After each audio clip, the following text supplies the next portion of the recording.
కలిసి తిరిగారు, కలిసి చదువుకున్నారు, అలాగే కలిసి ఉద్యోగాలు గూడా సంపాదించుకున్నారు ఇద్దరు యువతులు.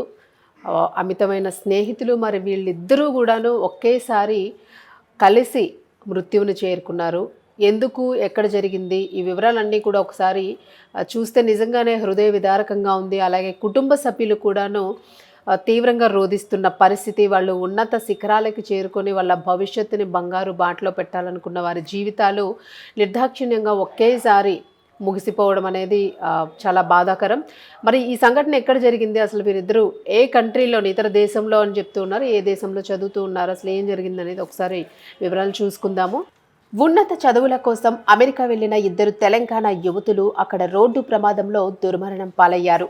మృతులు మహబూబాబాద్ గార్ల మండలానికి చెందిన 25 ఏళ్ల పుల్లకండ మేఘన, 24 ఏళ్ల కడియాల భావనగా చెబుతున్నారు. ఆదివారం ఇద్దరు విహారయాత్రకు వెళుతుండగా కాలిఫోర్నియాలో వారు ప్రయాణిస్తున్న కారు ఉన్నట్టుండి లోయలో పడిపోయింది. ఈ ప్రమాదంలో హైదరాబాద్ కు చెందిన వీరిద్దరూ మృత్యువాత పడ్డారు. మృతుల బంధువుల వివరాల ప్రకారం మహబూబాబాద్ జిల్లా గార్ల మండల కేంద్రానికి చెందిన మీ సేవ నిర్వాహకుడు పుల్లకండ శిరీష నాగేశ్వరరావు దంపతుల కుమార్తె మేఘన.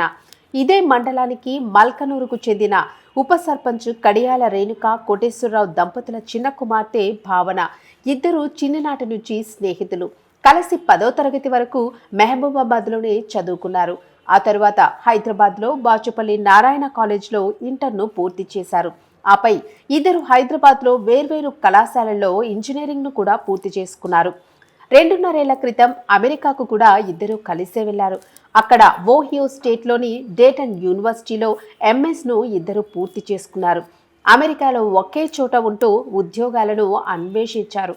భావన, మేఘన ఇద్దరు చక్కటి ఉద్యోగాలను పొందాలని ఉద్యోగాల కోసం ప్రయత్నాలు చేస్తూ ఉన్నారు. మరి ఈ తరుణంలో ఆదివారం అలా సరదాగా గడిపొద్దామనుకుని కారులో ప్రయాణిస్తున్న తరుణంలో లోయలో పడిపోవడంతో వీరిద్దరూ భావన, మేఘన అనే ఇద్దరు కూడా మృతి చెందడం జరిగింది. మేఘన, భావనల మృతదేహాలను స్వస్థలాలకు పంపాలంటూ వారి తరఫు వారు Telugu association of north America సాయాన్ని కోరుతూ ఉన్నారు.